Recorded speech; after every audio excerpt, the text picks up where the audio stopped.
não é natural a gente sair da maternidade sem o nosso filho nos braços, né? E eu fiz isso por 80 dias e cada dia era uma facada. Todas as vezes que a porta da UTI fechada eu tinha que ir embora sem ela, era a pior coisa que eu poderia estar vivendo naquele momento. E é engraçado, porque quando eu olhei o rosto da Laís, ele é um rosto que eu já tinha visto em sonhos muito antes. A fé é o amor curando ao vivo e a cores. Eu vejo com bons olhos essa é a nossa preocupação, esse medo, essa angústia. Porque isso mostra que nós estamos realmente plantando uma geração de pais melhores. Porque a paternidade atípica tem aquele momento, cara, em que você encosta a cabeça no travesseiro e você só se desespera por não saber o que será o dia de amanhã. Cara, o que a Laís mais me ensinou foi que a vida vale muito a pena. Paternidade FC! Fala, minha galera, sejam muito bem-vindos ao Paternidade FC, mais um episódio especial começando. Já deixa o seu like, se inscreve no canal, ative as notificações para receber todos os vídeos assim que eles forem publicados aqui neste podcast. Eu sou o Lucas Reis, o pai do Francisco. Mais ou menos 10 dias na gravação desse episódio, tá? Isso é interessante. Primeiro episódio gravado com o Lucas oficialmente pai. Não sei em que momento você tá assistindo isso, mas em primeiro lugar, parabéns. Obrigado. Bem-vindo a esse mundo de paternidade real agora. Eu não sei, tá? Inclusive, se a minha cara já diz assim, sabe, a barba, assim, Cara de pai. Já tô com cara de pai. Já tá com cara de pai. Bom, eu sou o Lucas Reis, o pai do Francisco. Ao meu lado está o meu camisa 10. Não, jamais. Diego Vinhas, muito prazer pra quem não me conhece. Reforçando aqui pra se inscrever no nosso canal. Pai do Pedro, 8 anos de idade. Maria Tereza, 4 anos de idade. Maria Tereza essa que apronta muito, inclusive quando ela nasceu. Quando a gente assiste novela, assiste filmes, o momento do nascimento normalmente é no finalzinho da novela, né? Que o casal... É o final feliz. É o final feliz. Então, sempre é vendido, e acho isso bom, não acho isso ruim, não é uma crítica, como um grande sonho realizado. De fato, é. O que às vezes, dependendo do tema, né, da novela, do filme, que não mostra, é uma realidade às vezes diferente para muitos pais e mães. A Maria Tereza, quando nasceu, ela teve ela nasceu e quando ela estava saindo, ela ficou alguns minutos com a mão bem apoiada na cabeça. E aí ela tira a mãozinha dela, o que era uma cena emblemática, poética, linda, se tornou num grande problema. Foram 15 dias de UTI, ela teve um sangramento, o nome é assustador, céfalo-hematoma. E a grande dúvida, ao longo dos ultrassons, da aflição e do medo, é se aquilo era intra ou extra ou fora do crânio. Para quem não sabe, eu tenho uma condição que chama hemofilia. Sabe o que é hemofilia? Não faço a menor ideia. Hemofilia é resumindo, uma dificuldade de cicatrização. Eu sou um paciente hemofílico. Então, como minha filha geneticamente tem o X, entre aspas, hemofílico, ela é portadora da hemofilia. Sabendo disso, eu me desesperei, porque se ela tivesse uma hemorragia, ela poderia morrer. Sim. Então, eu fiquei desesperado, falei pra todo mundo, é impressionante como que a equipe médica não tinha muita noção do que fazer. Os médicos preparados, eu preparei o remédio da minha filha, eu fui lá ao lado da enfermeira, a enfermeira não sabia preparar, foi um caos. Mas por horas e dias foi desesperador essa aflição de saber se aquilo era intra ou não craniano. Era extra, ficou inchado por muitas semanas até desinchar naturalmente. Graças a Deus não precisou fazer cirurgia, o que foi uma grande dúvida. Então não tivemos aquela explosão de alegria no nascimento de um filho. Foi desespero, foi medo de perder. E muitas vezes esse medo de perder pode durar o resto da sua vida. E é sobre esses sonhos, talvez não frustrados, mas sonhos ressignificados, sonhos repensados e outra forma de encarar a paternidade e maternidade também real, que a gente traz um grande amigo, Fernando Giffer. Se você acompanha conteúdo de paternidade de qualidade, provavelmente você já conhece o trabalho do Giffer, ele que foi autor do podcast Paternidade.doc, o qual eu tive a honra de fazer parte, com uma exceção. Quando o Giffer fez a divulgação, ele colocou vários pais, a foto de cada um. Ele me colocou ao lado de nada mais, nada menos que Rodrigo Hilbert, quando eu me senti um bosta. Feio, horroroso, e ao lado do cara mais bonito e perfeito do mundo. Mas brincadeiras à parte, Rodrigo, aliás, uma entrevista maravilhosa. Tirando essa brincadeira, ele que é palestrante, autor de livro, pai da Laís de 12 anos e tem uma história formidável. Fernando, obrigado por ter vindo e até aceite o convite. Bem-vindo ao Paternidade FC. Quem é Rodrigo Hilbert perto de Diego Vinhas, meus amigos e minhas amigas? Diegão. O que o Rodrigo Hilbert conhece de várzea? Tá vendo? Isso é bem-vindo, cara. Bem-vindo. Isso é verdade. Rodrigo Hilbert já jogou no terrão? Não, acho que não. Um beijo pro Rodrigo. Cara, cara maravilhoso. Eu acho que ele monta o terrão. Acho que ele faz o campo. Se não tiver, ele faz o campo. Exatamente. Ele faz o campo. Faz o aterramento tudo certinho. Monta o gol com com planta, com Sim. bambu. Exatamente. Coloca o pau-brasil, espera nascer. Exatamente. Um beijo, Rodrigo Hilbert. Você tá convidado para Paternidade Rodrigo é um FC. cara maravilhoso. Gente, quero agradecer, cara, o convite. Estou extremamente lisonjeado. Uma honra fazer parte de um projeto tão bonito, Paternidade FC. Claro que poderia ser melhor. Claro que poderia ser SE Paternidade, Sociedade Esportiva Paternidade. Gostaria. Começou mal, Sem clubismo. Poderia ser Esporte Clube Paternidade Paulista. Poderia. Paternidade. Eu gosto mais de FC. Eu sei que você gosta. Mas, alheio a isso, cara, parabéns pelo projeto de vocês. Eu tenho certeza cara. que vai só crescer. Tô muito honrado. Pô, quando o Diego me chamou, falei pra ele, cara, a gente até vai falar um pouco sobre isso, assim. Tenho recusado até alguns convites por causa de umas questões muito pessoais mesmo, assim, de síndrome do impostor, de não acreditar muito, mas tanto no meu trabalho como já acreditei. E eu falei pra ele, cara, aceitei porque foi um convite seu. Agora, conhecendo o Lucas também, com certeza aceitaria. Obrigado, cara. Porque é um cara maravilhoso, a gente já trocou ideia aqui no off, então eu só quero agradecer o convite, quero agradecer todo o pessoal da equipe de vocês, o pessoal que recebeu desde a portaria, enfim, pessoal classe A, e eu espero de alguma forma poder contribuir aqui com o meu pouquinho e aprender muito com vocês, que eu tenho certeza que eu vou sair daqui uma pessoa que muito mais aprendeu do que trouxe algo para contribuir. Cara, isso, imagina. Inclusive, a gente precisa iniciar todo o episódio aqui com algumas perguntas que são decisivas pra gente entender os rumos da conversa. Uma eu acho que já tá respondida. Mas antes, se inscreva no canal. Importante. Ativa o sininho e já comenta aqui qual o momento da sua paternidade ou maternidade. A gente sabe que tem muitas mães também acompanhando Paternidade FC que fugiu do seu controle. Era um sonho, pode ser uma viagem, pode ser um momento, pode ser saúde, pode ser qualquer coisa. Já comenta aqui, troca com a gente essa experiência. Vamos lá. É o momento da nossa entrevista de emprego. Essas respostas definem o rumo do resto da entrevista, tá? São decisivas. Então olha lá, hein? Uma acho que tá respondida, né? Que time você torce, cara? Isso já era a linha de corte para eu ir embora, não? O time? Certo. Cara, eu sou palmeirense, inclusive hoje eu não estou produzindo tanto conteúdo para paternidade porque eu tenho produzido conteúdo pro meu canal sobre o Palmeiras. Olha só. Né? Qual que é o canal? O Procolista. Aí. Eu tenho produzido... Inscrevam-se. Um canal voltado pro público palmeirense aí da mídia palestrina e Palmeiras. Tá. Resposta ok. Tá explicado porque o SE Paternidade, né? Tá explicado porque tá de verde. Eu, como santista, mantenho o UFC. Eu voto por manter o Paternidade UFC. Giffer, qual desenho da sua infância você gostaria que a sua filha fosse muito fã? Pode ser mais de um. Pode não ser desenho. Cara, isso que eu vou falar, ele é um pouco... Vai ser contraditório. Você fala, pô, mas esse é mal educado. Mas o Pica-Pau, né? Apesar de Pica-Pau não ser uma boa influência pra ninguém, né? Eu acho genial. Mas é exatamente, cara, roteiro. Quando a gente analisa tecnicamente, quando a gente fica adulto... tira um pouco da questão da magia, mas o Pica-Pau eu acho que é genial, assim. E eu gostaria muito que ela assistisse pela dinâmica mesmo do desenho. Sim. Né? É uma dinâmica, apesar de, como eu falei, o Pica-Pau não é uma boa influência, tá, gente?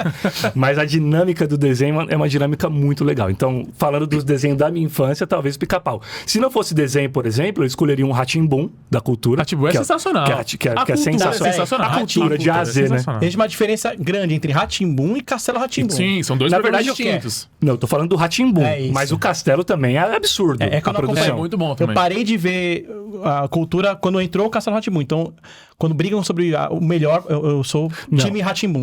Mas o Rá-Tim-Bum é absurdo. O nível de produção do Rá-Tim-Bum é absurdo. A diferença de sketches... Não, é um programa, louco, né? eu não sei quanto tempo tinha o Rá-Tim-Bum, mas assim, tinha uns 10 quadros, assim, de sketches, não sei como a gente chamaria aquilo. E que não se repetiam praticamente. Incrível. Era Esfinge... Tinha o professor Tibúrcio. Marcelo Tassi. Que era o Marcelo Tassi, exato. Tinha aquela menina que era uma... Ela era da boneca. Da boneca, exato. Não sei o nome dela. Não sei, esqueci o nome dela. Tinha Senta que ela vem história. Senta que ela vem história.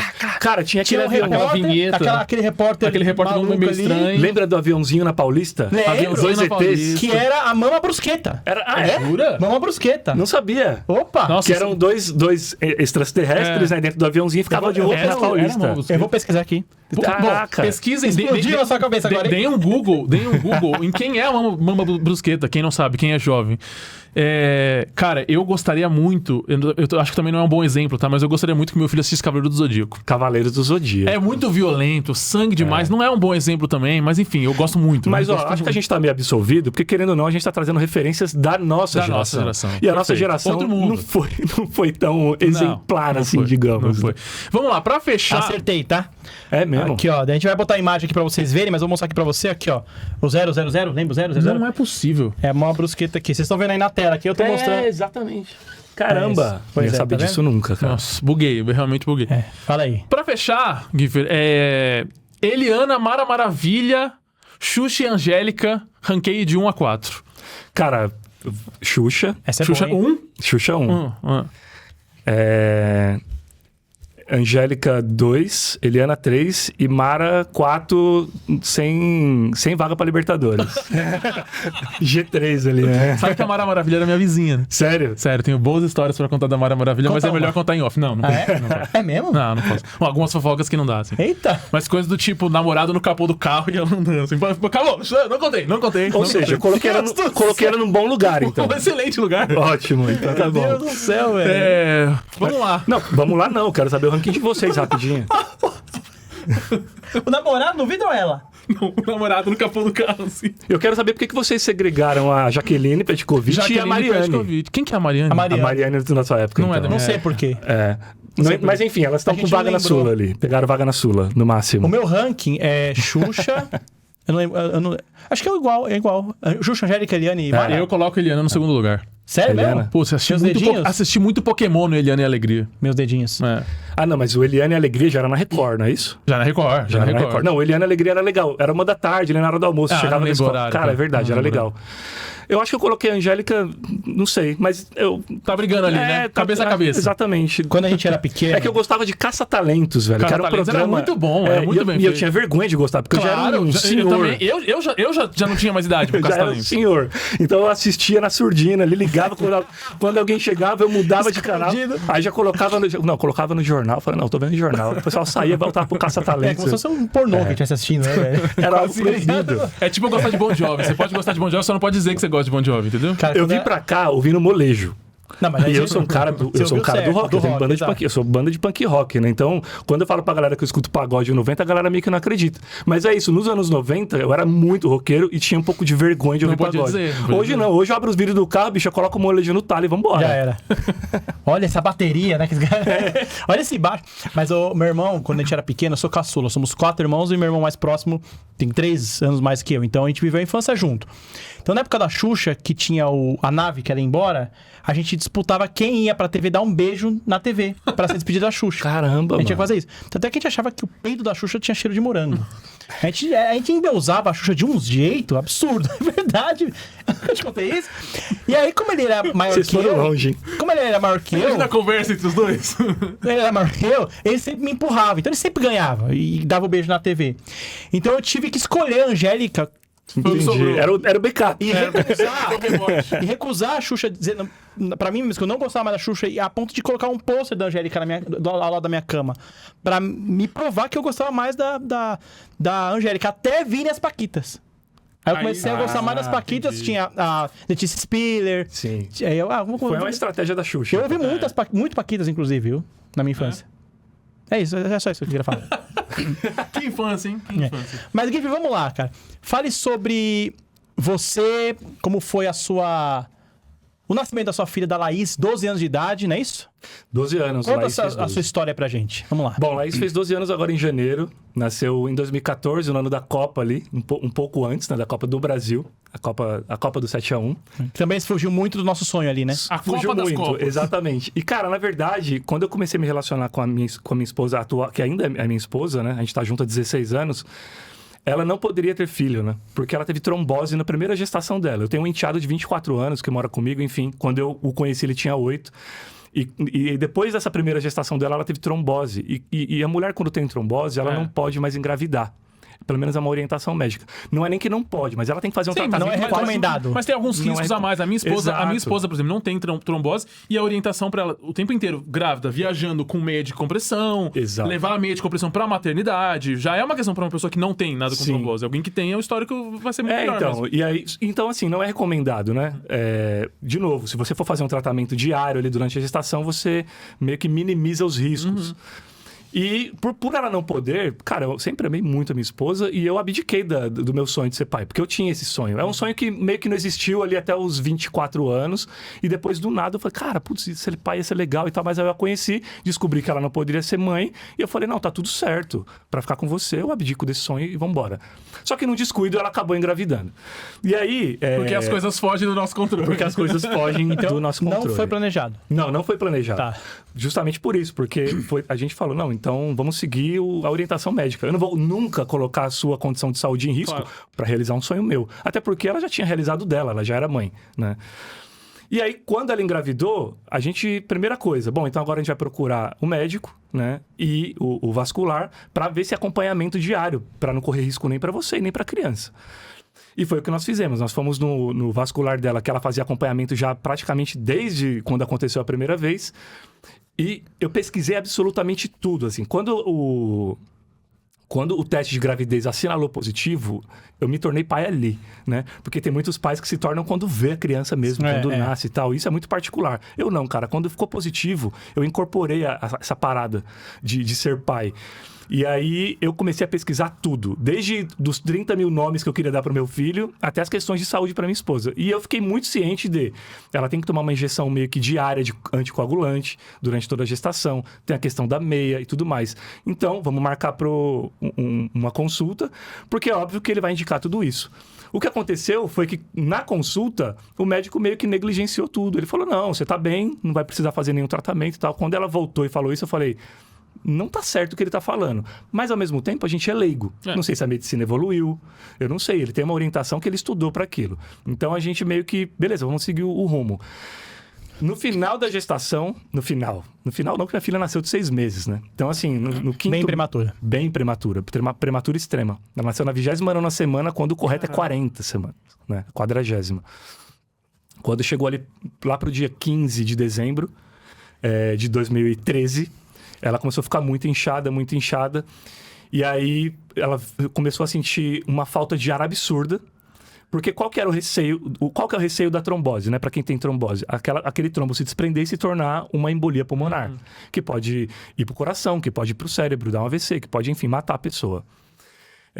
E aí ela começou a ficar com falta de ar. Claro que passou na nossa cabeça que pudesse ser uma embolia, mas a gente meio que descartou porque ela estava com uma falta de ar até que, entre aspas, aceitável nos primeiros dias.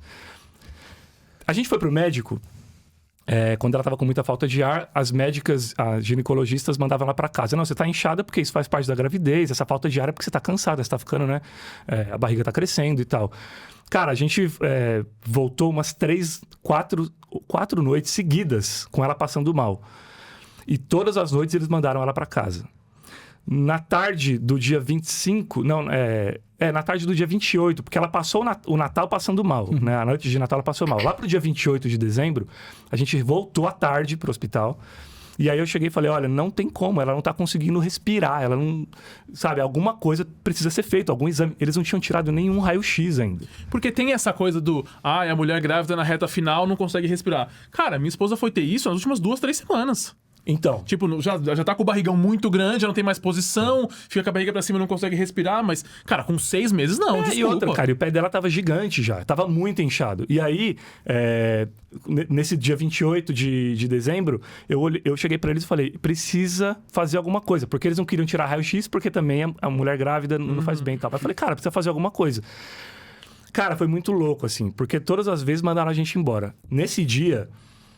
teve uma auxiliar de enfermagem que ela nem era a função dela, ela olhou a gente e falou, cara, eu não aguento mais ver vocês aqui. Ela pegou, levou a gente lá na sala de um médico, que não era mais as médicas ginecologistas que tinham atendido, era um clínico geral mesmo, acho. E aí, quando ele pegou, ele falou, vai lá fazer o exame, né? Foi fazer raio-x. Quando a gente retornou com ele, ele olhou na hora e falou, ó, eu vou pedir uma UTI agora para ela, porque ela está com embolia pulmonar. E Olha ela precisa isso, de meu UTI Deus. agora. né? Caraca. Enfim, eu tava na sala com o médico conversando como eu tô aqui com vocês. O pessoal veio com cadeira de roda, botou ela na cadeira e saiu. E eu fiquei conversando com o médico. E ele falou, se ela tivesse indo embora hoje, ela não sobreviveria. Né? Não sobreviveria. E aí tem aquelas coisas que algumas pessoas acreditam e outras não, né? Esse médico, eu nunca tinha visto ele antes e ele nunca mais foi visto no hospital. Então, toda vez que eu falo, eu me arrepio isso. Porque ele brotou naquele dia, essa figura, que eu nunca mais encontrei, nem pra agradecer. Não se sabe quem foi essa pessoa que atendeu ela. Você não pegou, tipo, nenhum nome, assim? Não se sabe. Um anjo, Que loucura. eu acredito que foi um milagre que Deus colocou ali uma pessoa que precisava fazer o que tinha que ser feito, já que ninguém tomava uma providência e fez o que estudou pra fazer, né? Seja por boa vontade, seja por falta de técnica, enfim. Minha mulher foi pra UTI e aí a coisa começou realmente a desandar. Tô falando muito, mas eu quero, enfim. Não, perfeito. Precisamos dessas informações. Então, já começou Fora do planejamento. fora do absoluto. sonho. Pra você ver, né? Às vezes antes de nascer, né? Já começa complicações. E Guifre, vem cá, cara. A gente conversou bastante. Eu acompanhei bastante essa história de longe, né? A gente tem um grupo de pós-graduação até hoje, né? A gente fez uma pós-graduação juntos. E eu lembro de a gente conversar ali sobre a situação da sua filha. Então ela nasce considerado prematura extrema. 29 semanas. Como foi esse momento em que ela é internada? Desculpa, qual é o nome da sua esposa? Fabiana. Que a Fabiana é internada até o nascimento da Laís. Então demorou. Não, então, aí foi uma questão de dias, né? Porque minha esposa estava com 28 semanas, 28 semanas de gestação praticamente, quando internou. Só que acontece, a minha filha sempre mexeu muito na barriga e tudo mais. Quando a minha esposa internou, ela parou de mexer. Por quê? Porque ela começou a tomar muito remédio forte pra combater a embolia pulmonar, enfim. E, cara, uma mulher grávida não pode tomar nem de pirona. Claro. Porque isso pode prejudicar o bebê. E minha filha parou de mexer. E aí, a gente entrou em outras questões, né? Eles levavam o ultrassom portátil lá pra UTI, porque ela não podia descer porque ela estava na UTI. E o ultrassom não funcionava. E aí, gente, não funciona? Não tem pilha. Não tá funcionando por causa de uma questão de bateria e tudo mais. Fato é que minha filha não tá mexendo, bicho. E aí? Como é que vai fazer? Vai ficar por isso mesmo? Aí teve um dia que eu precisei realmente rodar a baiana, como se diz. E aí eu coloquei eles na parede. Falei, isso vai ter que ser resolvido hoje. E aí o ultrassom foi. E na hora que o ultrassom foi, eles falaram, realmente a gente tem que fazer esse parto meio que agora. Porque senão vai dar ruim de novo. E aí eles fizeram o parto na manhã seguinte, na 29ª semana de gestação. Minha filha prematura extrema nasceu do tamanho da minha mão, 36 centímetros. Nasceu com 970 gramas. E a partir dali começou a saga. Detalhe, né? No dia do parto, eu fui... Um dia antes do parto, eu fui para visitar minha esposa. O médico me chamou e falou, o parto vai ser amanhã. Então eu costumo dizer que assim, eu fui para casa tendo minha esposa e minha filha e eu podia acordar no dia seguinte, naquele mesmo horário, tá enterrando as duas praticamente. Porque além do receio do que poderia acontecer com a minha filha no nascimento, tinha todo o receio de perder minha esposa. Não, sua esposa tá com um problema seríssimo. Porque ela estava com um problema muito sério. Por exemplo, ela poderia ter uma hemorragia, né? Tanto que eles pararam o anticoagulante ali 24 horas antes, coisa que não poderia, porque ela tinha uma embolia pulmonar, eles tinham que manter, mas teve que parar para fazer o parto, porque senão com o anticoagulante você faz um corte, você já tem uma hemorragia gigantesca. E aí eu voltei no dia seguinte e isso, saiu completamente do planejamento. Eu tinha o sonho de todo pai de, poxa, hoje é o dia do parto. Vamos pegar as roupinhas, colocar no carro, chegar lá, dou um beijinho na testa, coloco, né, o avental, assisto o parto, bato a selfie. Aquela coisa que é idealizada por todo mundo e tá tudo bem. No meu caso, não. No meu caso, levei minha esposa, quase perdi. Depois, houve esse parto que eu não pude acompanhar, né? E aí, quando eu soube que já tinha dado certo, a minha esposa já estava no quarto, minha filha já estava na neonatal. Então, E aí, a partir disso, foram 80 dias de agonia, 80, como eu costumo dizer, 80 dias em que eu saí do hospital com o braço vazio e a alma completamente em pedaços, porque não é a ordem natural das coisas. Assim como não é natural um filho enterrar um pai, não é natural a gente sair da maternidade sem o nosso filho nos braços, né? E eu fiz isso por 80 dias e cada dia era uma facada. Todas as vezes que a porta da UTI fechava e eu tinha que ir embora sem ela, era a pior coisa que eu poderia estar vivendo naquele momento. E Guifre, vamos continuar, eu quero entender essa história de 80 dias na UTI, entender qual foi a consequência disso, né, sobre o nascimento da Laís, como que ela ficou, quais foram as condições. Mas se me permite, deixa eu voltar um pouco da sua história de vida. Você falou que quando você teve o teste positivo, você já considerou o nascimento de um pai. Ali virou a chave, né? A famosa virada de chave, que as pessoas esperam pegar no colo pra ter. E eu fico pensando aqui, eu concordo que muitas vezes nasce o pai quando nasce a criança. Por mais que eu me dediquei também muito, eu acho que eu entraria até nesse time aí, de quando o Pedro nasceu foi quando caiu minha ficha. Minha ficha talvez não tenha caído tanto antes quanto você. Por que você acha que você se dedicou tanto a querer ser um pai? Por que tinha tanto valor pra você, né? Bom, eu acho que eu sempre fui um cara muito afetuoso, né? E apesar da pouca idade, na época eu tinha 28 anos, apesar da pouca idade, entre aspas, né, pouca idade, mas eu tinha noção da responsabilidade que era colocar uma pessoa no mundo e que era você cuidar e transmitir valores e construir a questão da identidade. E esse valor eu dava justamente pela ausência que eu tive. E aí, quando a minha filha nasceu, obviamente que eu quis ser para ela o melhor pai o melhor pai do mundo. Então, tudo que eu não tive, eu falei, eu vou tentar doar. Qual que é o grande desafio? Como você é bom naquilo que você nunca teve, naquilo que você não teve referência? Você falou de querer ser um pai melhor desde que a Laís nasceu. Como eu vou repetir, você já foi desde que teve o teste. Como foi quando ela nasceu, assim, o Gifford? Obviamente, sua esposa foi operada, né? E aí, como que foi esse processo lá no hospital, até o nascimento dela, as notícias, qual foi a condição, enfim? Então, ela nasceu... Minha esposa fez a cesárea, foi pra UTI e eu imediatamente já fui lá ver minha filha na neonatal. Cara, é interessante porque, assim, quando eu vi minha filha, o rosto dela, claro, todo mundo fala, a criança parece joelho e tal, a criança é tudo igual. É claro que quando a gente olha o nosso não parece de todo mundo, né? O nosso é sempre o nosso. E é engraçado, porque quando eu olhei o rosto da Laís, ele é um rosto que eu já tinha visto em sonhos muito antes. Assim, eu já tinha visto aquela criança muito antes. Muito louco. Isso é muito doido, porque dizem que a gente só sonha com rostos que a gente já viu, né? Que já viu. Então eu não sei se em outras vidas, pra quem acredita, eu já tenha vivido com ela e ela tinha exatamente aquele rostinho. Mas, cara, foi uma parada mágica, mas eu sabia que era uma jornada que não ia ser rápida, mas também não sabia que ia demorar tanto tempo, porque eu era praticamente leigo, justamente por aquilo que a gente falou, saiu do planejamento. Qual que é a ideia? Nasceu, você fica 2 dias ali pra se recuperar e vai embora. Então eu não conhecia ninguém que tivesse passado dias e dias na UTI, né? E todos os dias a gente chegava lá e tem o nome dela no quadro, e aí quantos quilos ganhou, ou quanto perdeu, e a medicação que tomou e tal. E aí teve um fatídico dia, se eu não me engano, o 8º, 9º dia dela na UTI, que eu fui visitá-la e ela estava ótima, tá maravilhosa, todos, né, os equipamentos assinalando ali as referências legais e tal. No dia seguinte, quando eu cheguei, a médica já Gifford, Fernando, por favor, e tal. E aí, do lado da incubadora dela, eu vi que ela estava completamente cheia de aparelhos ali, coisa que não estava no dia anterior.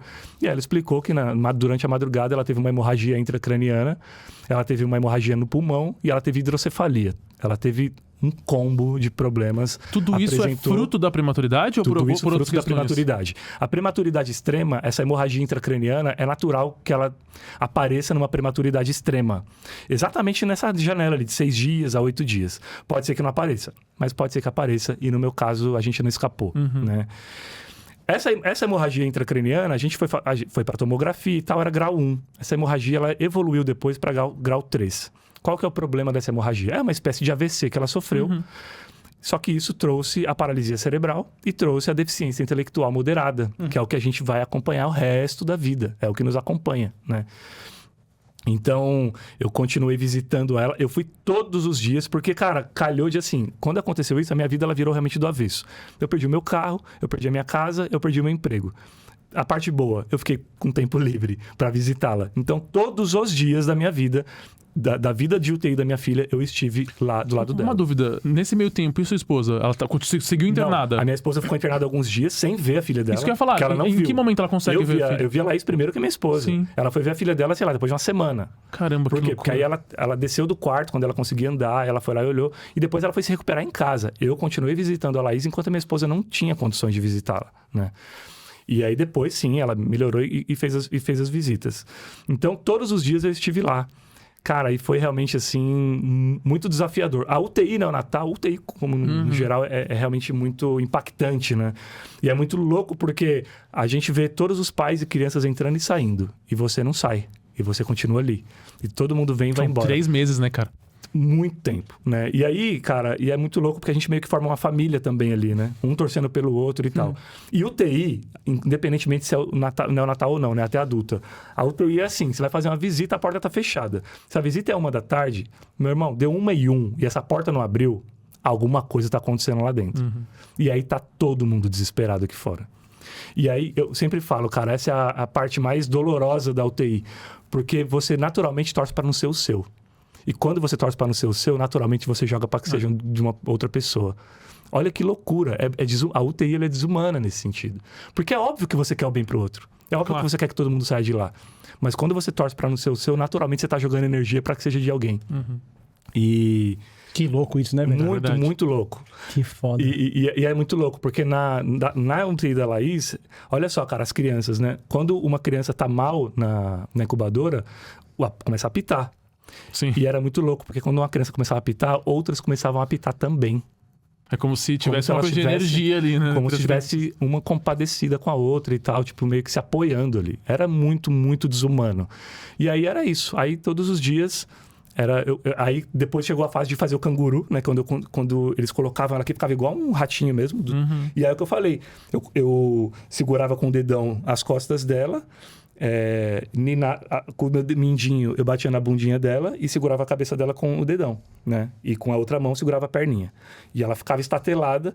Só que o método canguru, ele é um método muito importante porque ele cura, de fato.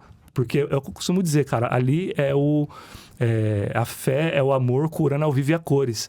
Ela pode estar tudo fora de esquadro ali nos aparelhos. Quando vem pro canguru, tudo se normaliza. Batimento, saturação, tudo. Ela sente o seu calor, né? Então, a pior parte era quando ela tinha que voltar e eu ir embora. Porque você já começa a criar uma conexão ali. Eram 2 horas de canguru que eu cantava com ela, que eu orava com ela, que eu conversava, que eu falava que estava todo mundo aqui fora esperando, que ela tinha um mundo inteiro para viver, que ela tinha uma vida para desfrutar, né? E olha que louco, né? Sem ter certeza de que isso ia acontecer. Sim. Então, você tem que falar pro seu filho algo que, de repente, você mesmo tem dúvida, né? Enfim, mas...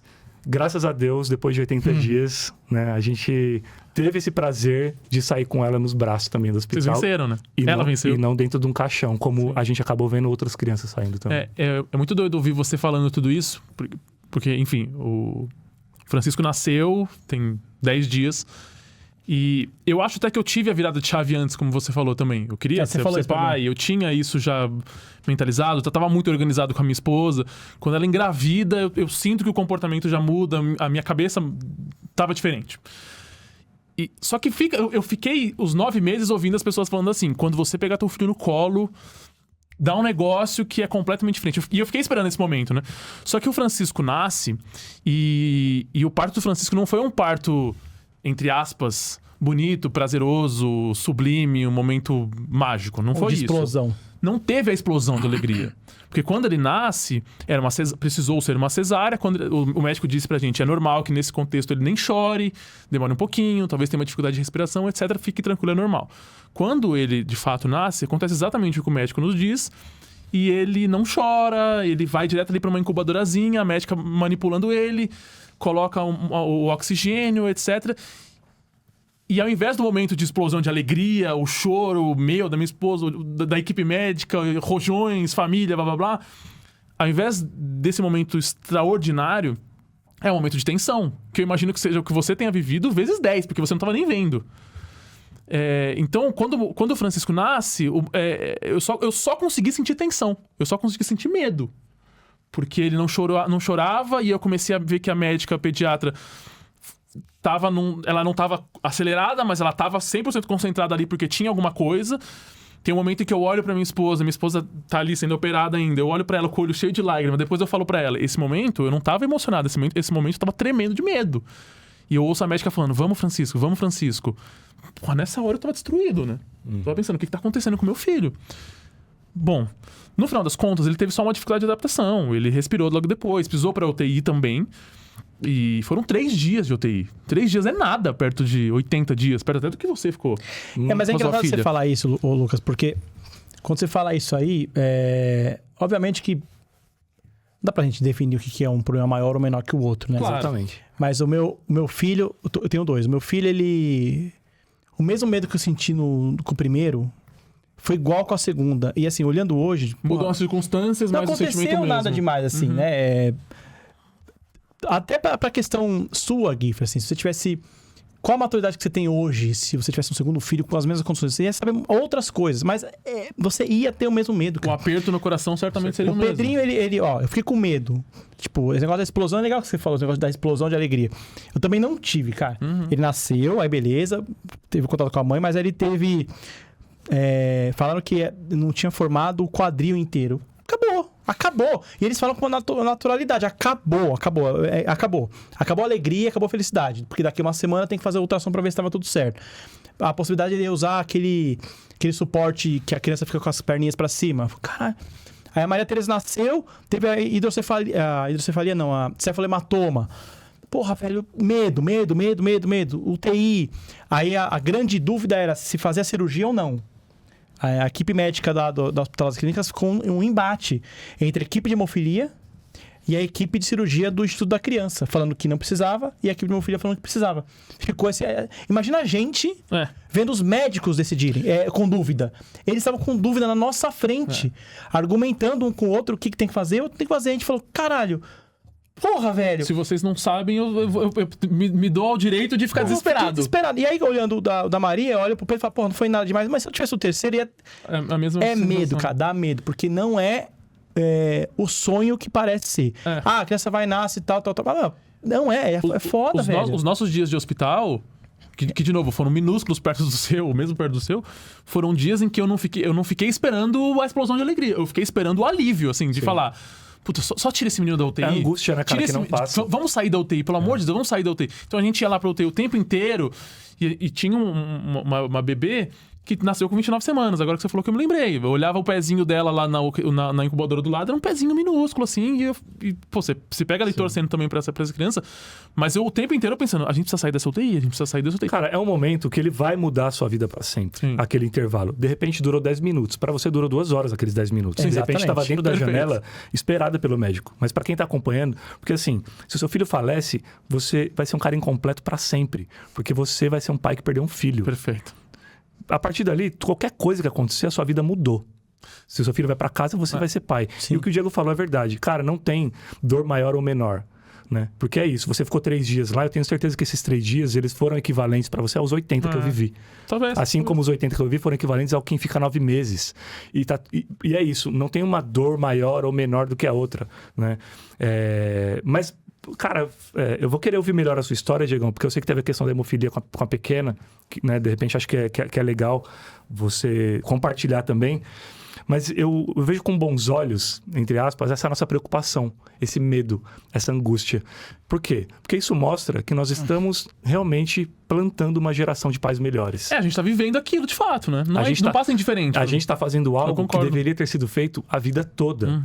Se nós tivéssemos uma geração de pais presentes desde o início, desde quando o mundo é mundo, pais que são presentes, pais que são afetuosos, pais que não são apenas provedores, nós teríamos menos feminicídio, nós teríamos pais mais presentes na vida das filhas, porque se a gente pega os nossos avós, as meninas eram proibidas de dar beijo no rosto do pai. Porque era aquela figura, a pessoa chegava do trabalho, o pai chegava do trabalho, ele fazia assim, ó, vinha, abraçava, tchau, agora eu vou jantar, vou dormir, no outro dia eu vou trabalhar, no final do mês o que importa é o dinheiro. Você não tem nenhum vínculo com aquela pessoa. E quando tem, é um vínculo autoritário, né? Isso. Porque é assim, não, mas funcionava. Gente, desculpa. E que beira a violência, né? É óbvio que eu não vou generalizar todas as paternidades. Tiveram ótimos pais nos anos 10, 20, 30, 50, 60, enfim. Mas a gente sabe que na maioria das vezes era uma criação autoritária. Era uma criação baseada no medo, né? Era uma criação que... E não precisa ser assim. Não tem necessidade de ser assim para funcionar, para você transmitir valores. Então, as conversas, elas eram no sentido... Por exemplo, por que a gente tem que bater no filho? Cara, existe covardia maior do que um adulto pegar um cinto e bater numa criança? Cara, vai bater alguém da sua idade, do seu tamanho, sendo ferradão? Eu acho que Bater numa criança. Bater, olha a loucura que é isso. Quem gera o medo, cara, não é uma filosofia de... É mais uma filosofia de boteco. Quando eu quero dizer filosofia de boteco, eu falo de experiência de vida mesmo. Mas quem precisa usar o medo é porque não consegue ter respeito. Falta argumento. Você ser respeitado é completamente diferente de alguém ter medo de você. Sim. Mas eu preciso dar um tempo por falar sobre medo. Acho que chegou o momento de a gente se expor. Eu acho que é importante, né? O momento mais esperado do programa. Porque a conversa tá muito boa. E aí a gente precisa ser o chato pra cortar. Vamos lá. Ele já sabe disso aqui? O que vai acontecer agora? Já sabe. Já pedi pra ele se preparar. Então vai. Vamos lá. Vinheta para Que Vacilo, Paizão. Que vacilo, paizão. Inclusive, muito obrigado, Pedro, que você sabe que essa é a voz do Pedro, né? É a voz do Pedrinho. Pedrinho Que vacilo, paizão. Ele falou assim, eu vou ficar famoso? Vai ficar famoso. Que vacilo, paizão, é o momento que a gente se expõe, é o momento que a gente coloca histórias que, apesar de tudo, né, a gente também erra, a gente também aprende. Eu acho que a gente mais erra do que qualquer E aí, esse é o momento pra quebrar o gelo também, então contar nossas presepadas enquanto passa. Sabe aquele momento em que você faz alguma coisa e quem tá do seu lado, ou a mãe, ou alguém, ou o próprio filho, fala... Que vacilo, paizão. Esse é o momento. O Dr. Paulo Teles, que tá no primeiro episódio publicado desse podcast, um abraço pro Dr. Paulo, foi excelente entrevista aqui. Assistam, tá no nosso canal. Dr. Paulo é São Paulino. Ah, é verdade. Ele fala, ele definiu muito bem. Ele falou, é o gol contra? É o gol contra. É o gol contra. É o gol contra. Gol contra. Quer começar ou eu começo? Posso começar? Vai lá. Vamos lá. Ó. Vai pensando, hein, Gif? De uns tempos pra cá, né? Não sei em que momento que isso aconteceu, mas não sei se é com essa questão de... as escolas começaram a repensar, comemorar o Dia das Mães, Dia dos Pais. Tem essa questão de... Dia da família, né? Começaram a inventar várias coisas, né? Eu não lembrava da minha época de escola, mas agora existe um momento de cabelo maluco, dia de fantasiado, dia de não sei o quê.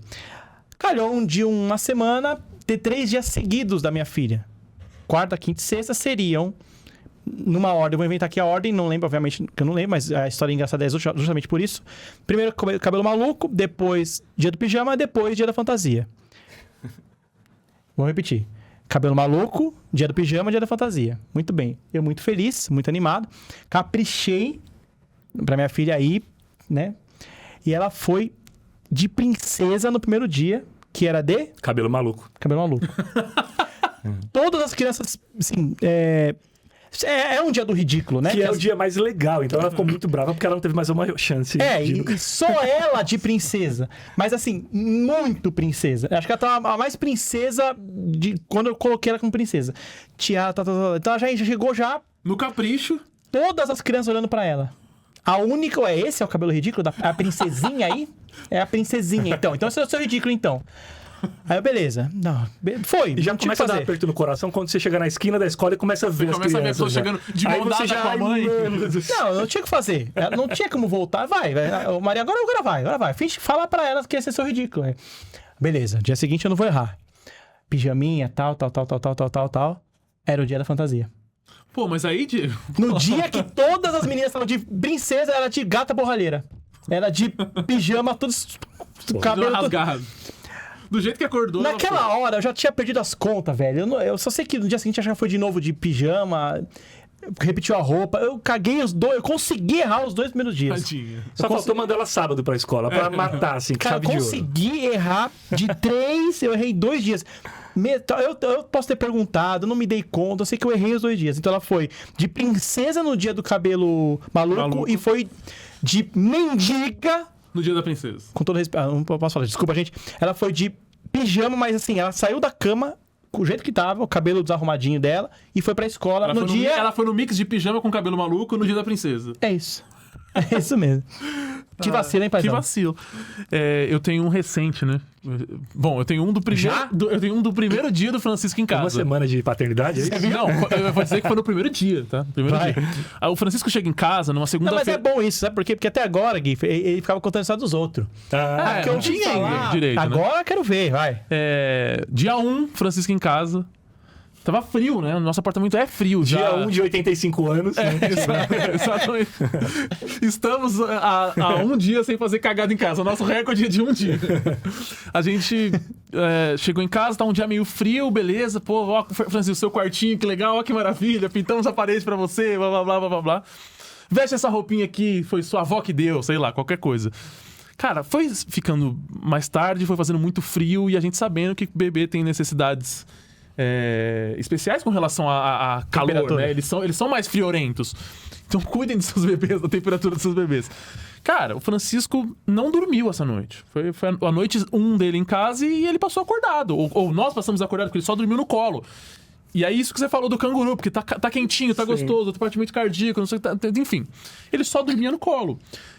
Assim, depois de 4 horas no meio da madrugada, com ele mama 10 minutos, coloca no berço, chora desesperadamente, vem pro colo, fica inquieto, dorme um pouquinho, mama. Nesse ciclo desesperado, eu, na postura mais cuzão e mais filho da puta possível que um pai pode ter, olhei pra minha esposa e falei: eu não aguento mais, eu não sei mais o que fazer, desesperado. Primeiro dia, eu não aguento mais. Eu não aguento mais, eu não sei mais o que fazer, eu tô desesperado.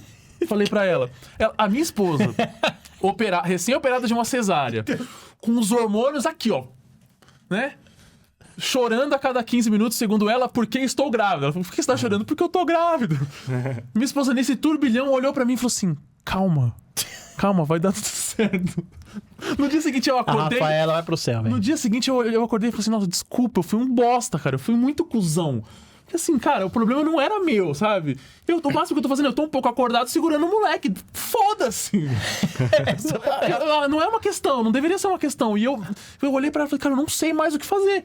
Cara, acho que é a pior coisa que eu poderia fazer. Porque assim, ela não se desesperou. Mas se ela se desespera ali, fudeu, né? Aí a gente derruba a casa, devolve o menino, manda de volta pra cegonha. Não deu certo. Mas ele tava com frio, no final das contas? A gente acha que sim, mas era frio, a dificuldade de adaptação ali na casa nova, estranhando a rotina. Não sei. Só não dormiu direito, normal, não recém-nascido. Tava dormindo 90 dias no útero. De repente ele tá dormindo no colo de um barbado. Exatamente. Estranhou, com pouca roupa. Estranhou, mas foi só isso.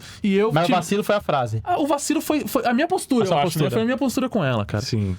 Vamos lá, Giffer, o que você tem pra gente aí? Exponha-se. Cara, o que você falou é bem legal, porque antes de eu falar da minha... Porque isso mostra também a fragilidade da gente no porpério, né? Acho que é um tema legal para vocês abordarem no futuro e tal. Porque o ser pai, quando a gente fala de sentir que a gente é pai já no ato do teste de gravidez, ele envolve o cuidado com a mãe. Ele envolve o cuidado com a esposa, a namorada, enfim, com a pessoa. Porque a gente também, às vezes, se fecha muito para nossa paternidade. E esquece que aquela pessoa precisa de ajuda, precisa de cuidado, precisa de afeto. E precisa de dividir as tarefas, né? Claro. Mas como que eu vou ajudar na amamentação? Enfim, existem vários métodos pra gente contribuir, né? E não simplesmente falar: eu quero ir embora, né? Não aguento mais, não sei mais o que fazer. Pô, é a pior coisa que você pode fazer, inclusive. Cara, a Laís, ela tem 12 anos. Então, o que não falta é vacilo. Com certeza, assim, tem muitos. Mas vou pedir perdão pra galera, porque a minha memória é um pouco fraca. Então eu lembrei de uma história que não é uma história também tão top. Com certeza tem vacilos muito piores do que esse, né? Mas, por exemplo, quando ela teve alta, que ela foi pra casa ali por volta de, sei lá, já um ano e pouco, 2 anos. Aliás, não, um pouquinho maior já, acho que ela andava. Ou não, não lembro. Mas enfim, a gente colocava ela pra fazer cocô, né? Ou seja, já desfraldada. Já desfraldada. Só que ela começou a ter muita constipação. Ela não conseguia fazer cocô. E aí a gente foi no médico uma vez e tal. E aí o médico falou: tá, como é que vocês colocam ela pra fazer cocô e tal? Aí a gente falou: como que colocam criança? A natureza não... Foi na privada e espera a mágica acontecer. Pelo menos com a gente foi meio que assim, né?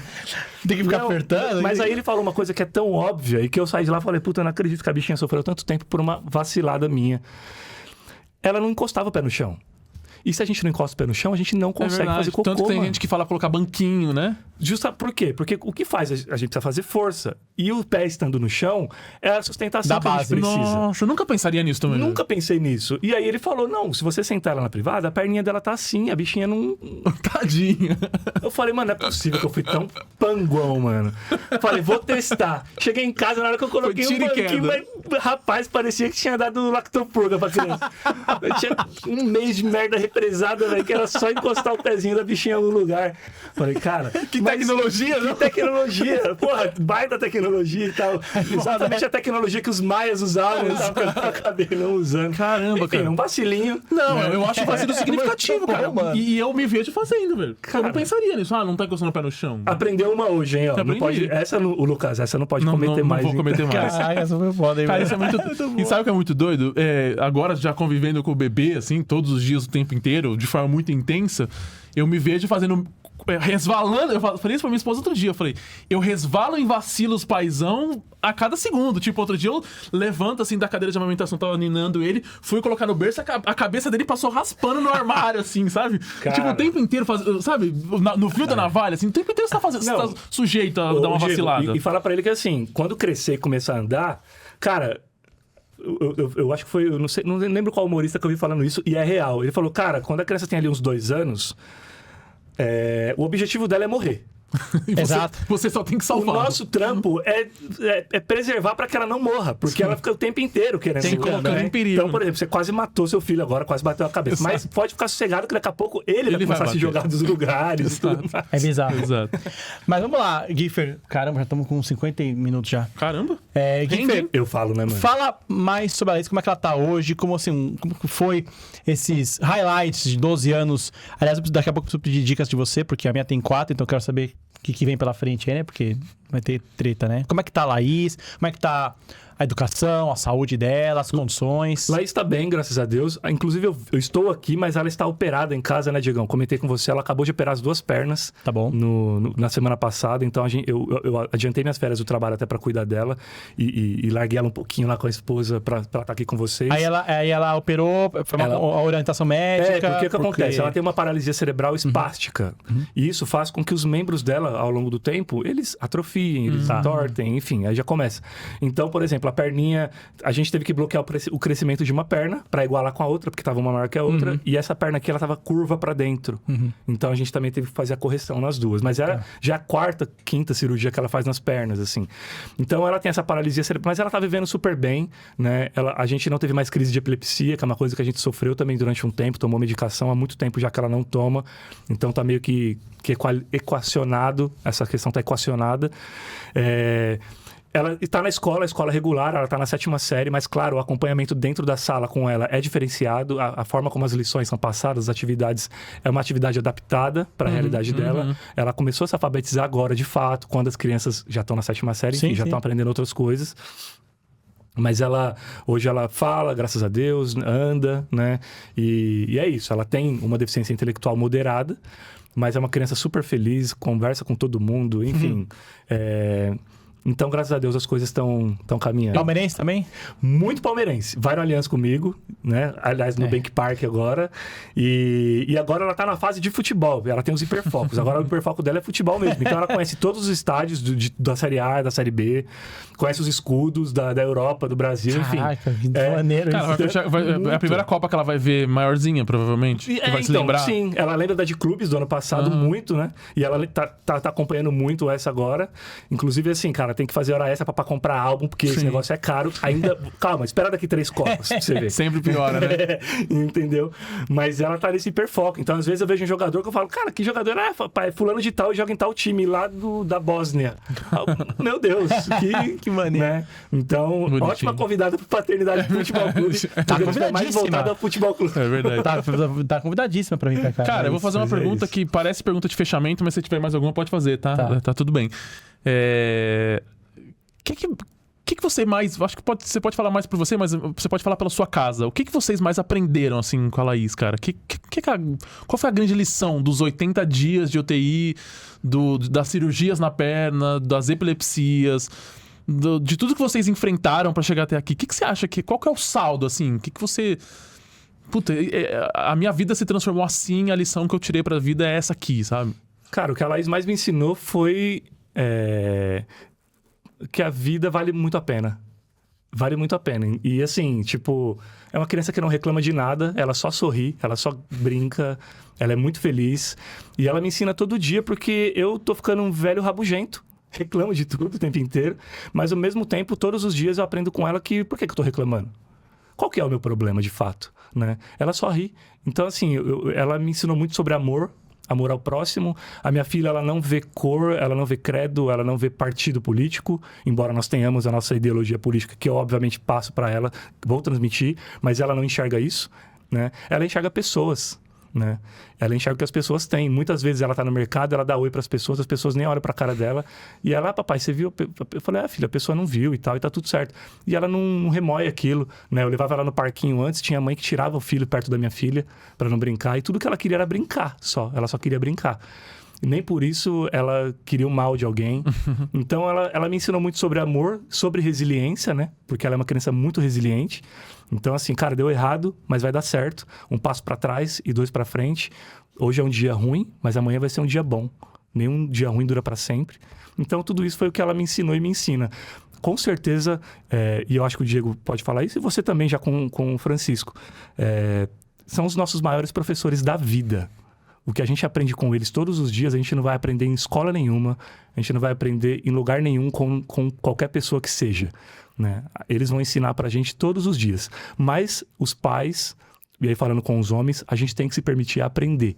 A gente tem que se permitir a colocar o ego no bolso e entender que sim, a gente tem muito a aprender com uma criança de 2 anos, de 1 ano, de 10, de 12. Eles têm muito para ensinar pra gente, principalmente sobre amor. Porque a gente ainda é muito... levado pelo ego, levado pela raiva. A gente tá o tempo inteiro reclamando de tudo. Quando, na verdade, cara, o que rege a parada é o amor mesmo. E cara, eu acho que tem uma coisa que a Laís está o tempo todo tentando te ensinar, falando aqui em 50 minutos. Quando eu tô inseguro, Giffer, e quando a Maria Tereza ela nasceu, foi 5 dias depois que eu pedi as contas num trabalho que eu tive um problema sério. Eu pedi as contas, a Renata mega grávida, ela nasceu 5 dias depois. Foi exatamente isso que você falou.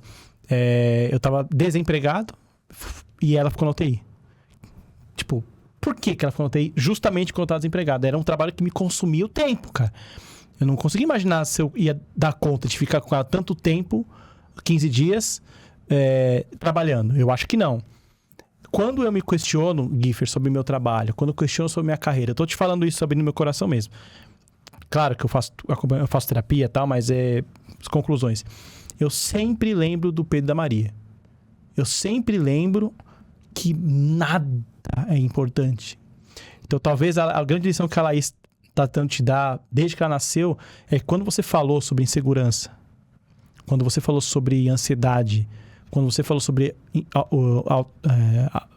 baixa estima, ser o seu próprio impostor, vem a Laís pra falar que, velho, sério? É sério, pai? Que você é muito, muito, muito melhor do que você acha. Eu penso isso racionalmente, só que na prática não é fácil. Claro. Né? Racionalmente agora, nesse momento, é fácil falar. Mas eu vou falar uma coisa, é um exercício que eu faço, Kiff. Quando eu não tô bem, e não é quem sou eu pra cagar a regra. Quando eu não tô bem, e segunda-feira, eu estava gravando hoje uma quarta. Anteontem eu acordei um dia muito mal. Eu pensei nisso. Eu olhei pro meu filho, olhei pra minha filha, olhei pra casa, olhei pra minha esposa. Eu falei, cagando. A primeira vez a gente fala por falar, mas na segunda, terceira parece que um exercício. Aí as coisas vão aliviando. Sim. Não melhora. Pra mim não sarou ainda. Mas talvez a Laís tá te falando isso todo dia, cara. E a gente, às vezes, dá muita importância pra algo que não merece a nossa atenção, né, Diegão? Eu vou falar por mim, assim. Eu fiz 40 anos. E eu falei pra minha esposa esses dias, cara, eu tenho selecionado as guerras que eu quero lutar, sacou? Porque a gente começa a ver que... de vez em quando a gente tá brigando por umas coisas e é isso. Não deu certo aqui, vai dar certo ali, né? A vida é feita... A vida tá aí. A gente tem que aprender também... que ela não vai ser uma linha reta. A gente vai ter que, às vezes, refazer o caminho ou pegar um atalho mais difícil do que outra pessoa pegou, né? E, às vezes, a pessoa nem tem culpa também. Exatamente. Sabe? É Exatamente. isso. A minha terapeuta fala algo muito engraçado, que é... Todo mundo que faz terapia, pelo vídeo, Pelo né? visto, sim. Ela fala... que eu não tô fazendo, não. Tô em... Mas isso aqui é quase uma terapia. eu tô fazendo agora. Ela fala, é muito curioso que você, uma pessoa que tenta ter controle de absolutamente tudo, vai ter um filho agora pra te ensinar que você não tem controle de absolutamente porcaria nenhuma. Porque, cara, agora é no ritmo da criança, agora é conforme as coisas vão acontecendo, esquece, você não tem mais controle de nada. Mas, Giffer, eu quero te receber aqui mais vezes. Eu acho que você tem uma história diferente. Hoje a gente falou muito sobre quando as coisas saem do controle, né? E quando as coisas saem do controle é um tema muito amplo, né? Qualquer coisa pode sair do controle. Um filho que quebra o braço, uma filha que de repente fica 80 dias na UTI. Enfim, tudo pode sair do controle. Na verdade, todo dia que a gente acorda, no fundo, a gente não tem controle do que vai acontecer no minuto seguinte. A gente não sabe o que vai acontecer com a gente, com a nossa vida. Então, apesar de amplo, acho que qualquer um se identifica com isso. Mas eu queria que você voltasse para falar sobre a Laís. Existe uma comunidade de pais, né, que compartilham dessa experiência, né, Giffer?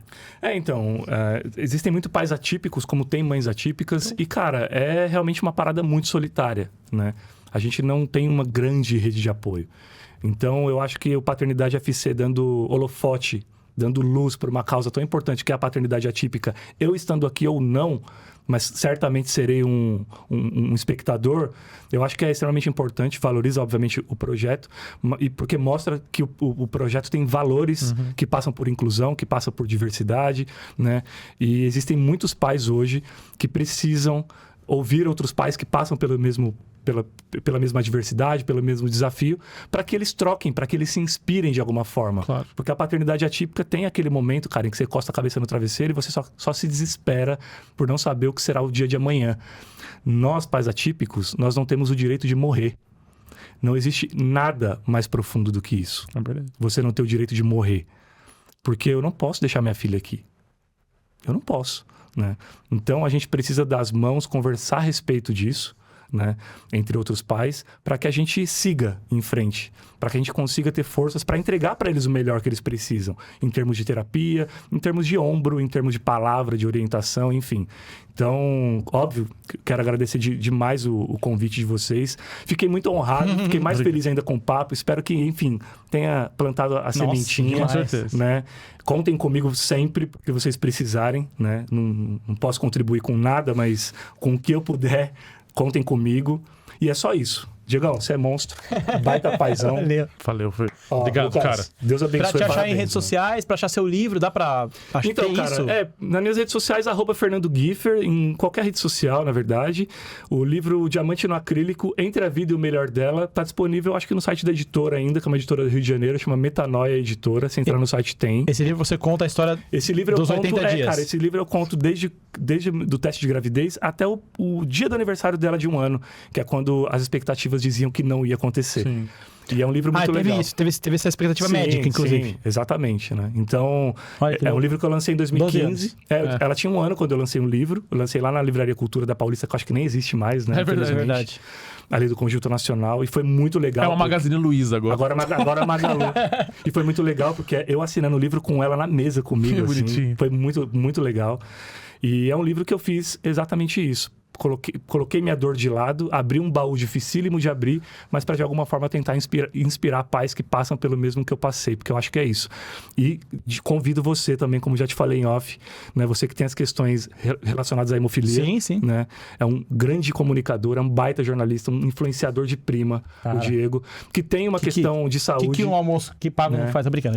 Mas assim, que tem uma questão de saúde extremamente séria e que milhões ou milhares de pessoas passam e que mesmo que fossem 3 pessoas, mas que merece também luz, merece holofote, né?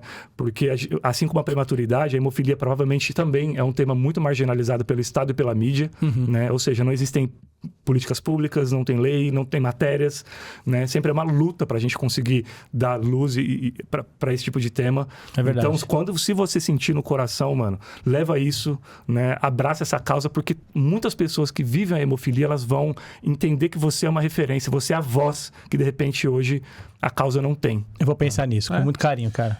1 minuto pra gente fazer Não é a Mamãe e o programa acaba, prometo. Vamos lá, vocês têm que adivinhar. Roda a vinheta.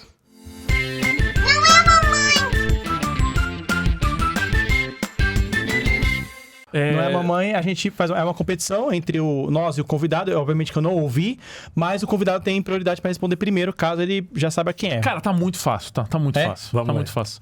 Se alguém não adivinhar, tem que sofrer uma punição. Vamos lá. Vai. Mais maravilhosos que tem. Falavam que pô, ter filho é legal, pô, menino. Porque, moleque, você é a tua paixão ali, né? Você quer que ele seja igual a você te leva pra jogar bola, brinca igual, sacaneia, mas menina não. Menina, você bota aqui...